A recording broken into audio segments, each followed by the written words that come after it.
Hi, this is Wild Mick Braun. I'm the drummer for Dokken and Ted Nugent, and you're on BackstageAxxess.com, where the real show begins.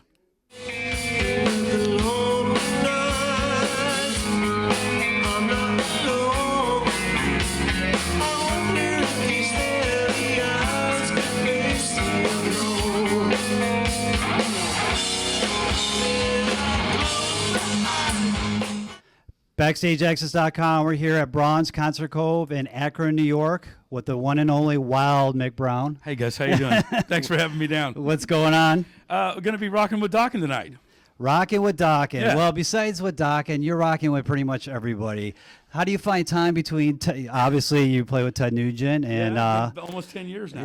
Yeah. And Dokken, obviously, that's the band you obviously helped start and create. So yeah, 33 years now. 33 years with that band. Yeah. So tell us, like, how do you determine how you're going out Here's with each band? Yeah. The band with the most work in one big slot with the most money. Right. You go there. I hate to say it, but because of today's market and because the internet killed music, you have to play in 4 bands to survive. And you know, it comes down to finding time. I mean, it's really difficult because all the bands want to tour in the summertime. And the Dokken and Ted thing, it crashes now and then. Yep. But I'm luckily, you know, I found some time. Ted took 7 weeks off in the middle of a big tour, and in that 7 weeks they were playing, so I get to jump in. But as soon as Ted's done, I jump back in the band. So I bounce back and forth between those bands as much as I can. I've been lucky enough to play with Montrose, this TNN project that we're going to talk about. Yep. Had a little time to do that, which hopefully that'll be a touring band at some point. And that was one of my questions. But before we We'll get to there. that, you were talking about Ted being off for 7 weeks. There must be a hunting season of some kind. You know, I don't think hunting season starts till September, but we were all kind of wondering, why would you take 7 weeks out? And we never really got an answer. So maybe there's a health issue there. I'm not sure. I mean, you know, or maybe he just wanted the time off. I don't know. You know, he's earned whatever he wants to do. Yeah, so no doubt. You know. You guys, as a Dokken, as a band, released Broken Bones last year. It's your first CD in a little bit, 11 studio effort. Tell us about a process that goes into a Dokken record today than, like, say, in the 1980s. I'd like to be able to tell you that I didn't appear anywhere on that record. you It's didn't. the first record Dokken ever made where my schedule did not allow me to play one note, not sing. Normally, even on some past projects that they've done, I think Lightning Strikes Again, I didn't get to appear only on a couple of tracks on that. And Don usually tries to get as much as, you know, you got a few days off here in the tour. Come over and let's do something. Okay, this one, nothing. But the process is, I think it starts out, you know, with the Pro Tools is a for people who don't know what Pro Tools is, it's a program that it helps you record on the computer, and it starts off with a lot of, you know, demoing, just ideas. Those things turn into, you know, with the Pro Tools, it's easy to chop up parts and kind of create it, you know, without having to sit there and wonder about it. And so I think a lot of it goes back and forth from John Levin's house to Don Dokken's house. And then they get it together and find someone who can record them, you know. Well, we're going to jump to, you already kind of broke the ice on TNN. CD came out in October last year. And actually, I talked to Jeff Pilson about the CD before it came out. Well, there goes my answers. Well, he didn't answer everything, but I just want to get your take on the project and where it stands. At one point, they just called me up and said, listen, you know, do you want to do this thing? We're going to re-record. I think what it started out as, I think George Lynch was going to try and deliver a record with Jeff and Brian Tishy, the drummer. Okay, yep. And they had some material, but I think they were running out of time and maybe a deadline or something. And then Brian Tishy said, why don't you re-record some Dokken things, have guest singers show up? Because we had talked about the original Dokken members getting together, and that didn't seem to work out. So I think this was a way to play the Dokken stuff. And with the guest singers, what a gas, man. I mean, Doug Pennick singing on the song Tooth and Nail. I tell you, Dokken with a black singer, it was just it's the most soulful thing I ever saw. So that was really interesting. And it was fun to do because we had how many years to sit there and wonder about how to redo the songs. Although we kept the integrity of the songs, we were also able to cut it up with Pro Tools, go places where we didn't know we could go with it, and have a lot of fun with it. So this particular CD is out now, and I think in the beginning, maybe possibly next year, part 2 is coming out. What about the touring?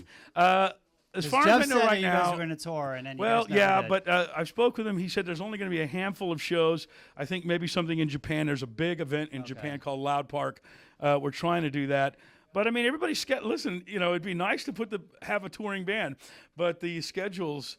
You know, Jeff Pilson being in Foreigner, me being in Ted Nugent and Dokken and something George like an Lynch, M3 festival or the Monsters of Rock cruise or something like that. At some point, you're going to see that band play Yeah, somewhere. right. You know, I can tell you that. And I'm looking forward to part 2 because we have another 7 Dokken songs recorded already. And this time, I'm going to get involved with the original material with Jeff and George. Okay. And I think Tishy's. He's well, busy. Yeah, He's got you know, enough going I on. know. Does he have enough going on? Bash and God damn. and his Listen, the motherfucker, he's got son he's and got, everything else. I mean, how many times can you be in Foreigner and White Snake and change? He Billy changed his Idol and pants like I everything, changed yeah. socks. You know. He's in I mean, everything. God, the guy's incredible. Some He of should the share other, the wealth on the bands. getting back to the Ted Nugent thing. How did you actually get hooked up with Ted Nugent? Well, the bass player that was in Dokken at the time, Barry Sparks, got a call to play with Ted, got in, and he did about 5 years with him, I think. And at one point, I think Tommy Aldrich was playing drums, and then a guy named Tommy Clefetos, who's now, I guess, in Ozzy Osbourne's band. And finally, Barry said, "Listen, they're going to need a drummer. Do you want me to put your name in the hat?" I said, "Yeah." So he put it in. Ted gave me a call. I got the job. Biggest misconception of Ted Nugent that people don't know that they might think, or obviously everybody knows he's a hunter, he's a political activist, but I mean, there's something that you would not think of Ted, like you. Well, I think know people just think, the people who don't get him probably just go, "Oh, he's just a loud, boisterous guy. He's crazy," and they're scared of him. But he really is all of that. But he's the most generous guy I've ever seen. At one point, I think during Katrina, the hurricane, he sent 400 cots and sleeping bags down. Bought them himself. Just sent them down there for here's people have it. You know, he's every year by himself. He shoots deer meat with a bow and arrow. Sends 1 ton every year to the troops in Afghanistan or wherever of jerky and stuff and meat. Right. I mean, all by himself. He'll say it on stage while he's playing. He goes, "I did this and that." And what do people do? Nothing. Well, okay, I did that. Why don't you guys do something? That's the kind of guy he is. I mean, he backs up whatever he really. He can really back up what he says, which is amazing. I mean, have you ever met a person that does as much as he does? No, he's quite busy. And he's not young, folks. No. I mean, mid-60s, you think right? he was? Yeah, right.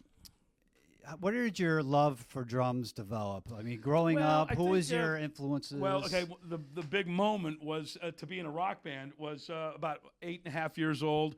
There was a TV show called Ed Sullivan's TV show, which is the late night Letterman show or whatever of today. Yep. And it was a real. They were bringing in all these rock bands were new, brand new. And the Beatles showed up, and I thought that can't be that hard. No, Yeah, right, Ringo's a great.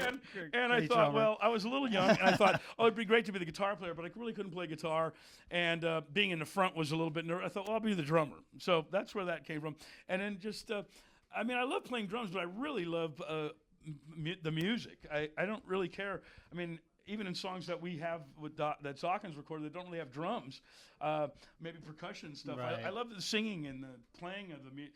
A lot of people say, "Oh, what's your favorite drummer?" I've said, "Well, all the drummers that are, good in the big bands. They're all great, but it's not about all the drums for me. It's about the music. I really like the music. I'm a sucker for." This is how old I am. I'm a sucker for 1960s era pop music. The British Invasion, all the bands that were brand new, the Kinks, the Turtles, the Who, the Rolling Stones, the Beatles, Dave Clark 5. I'm a sucker for that stuff because that's what I really grew up on when I was 9 and 10. I was in my first rock band when I was 10. I'm 57 And now. the name of the band? The Reason Why. That's pretty heavy for a 10-year-old. I wish I knew what that reason was. Were you the first drummer that actually had guitar picks made? I don't know, but I did have some made. I got tired of people asking way me back for drum when.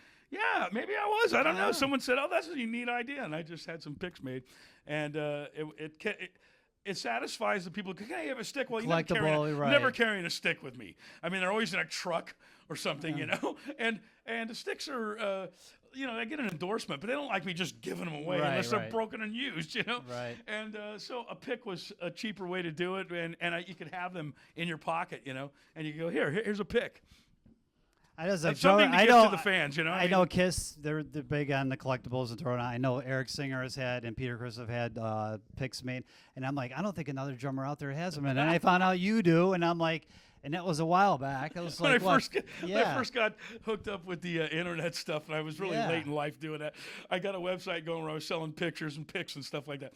And I started selling pics, and my friend down the street comes over. He goes, "How much are you selling those pics for?" I go, $5. He goes, "Well, they're buying them from you and selling them for $12.50 the day after on eBay." I'm like, "Wow, so I'm underpricing?" Yeah. What's that?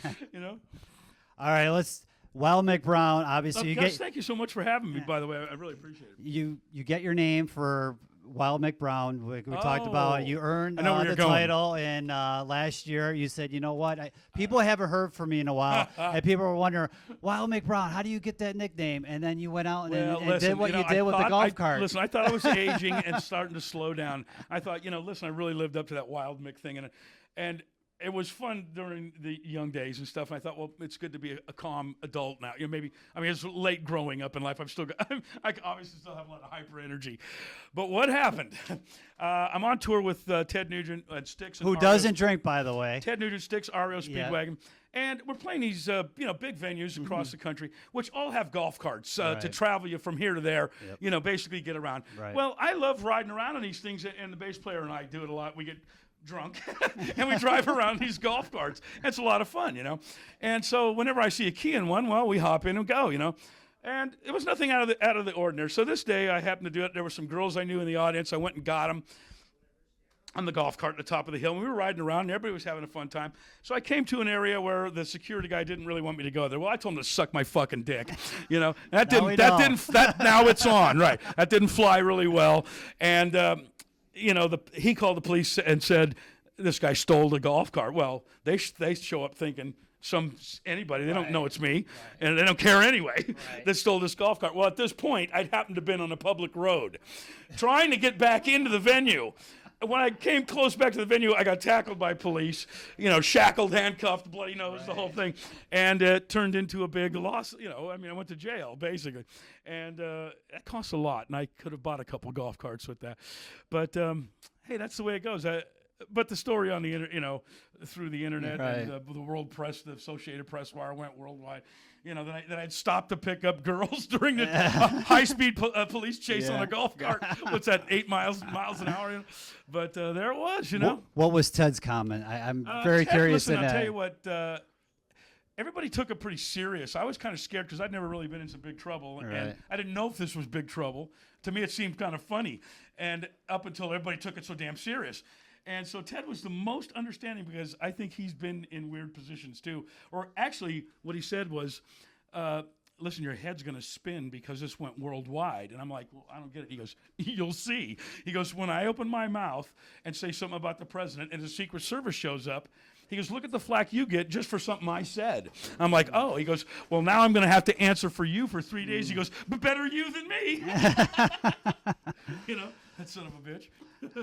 Well, wrapping up here, Doc is going to be taking the stage here at Braun's very shortly, and we want to obviously thank you, Mick Braun. It's my pleasure. Wild Mick Braun. Thanks everybody for sticking around for all the years of music, either with Ted Nugent or Doc, and it's a wonderful experience. Thank you so much. TNN. Thanks for the new fans we might be catching on that. I really appreciate that, and so do all the guys that are in the groups. We adore you for that. Thank you so much. BackstageAxxess.com. Thanks for taking the time. Thanks, guys. Okay.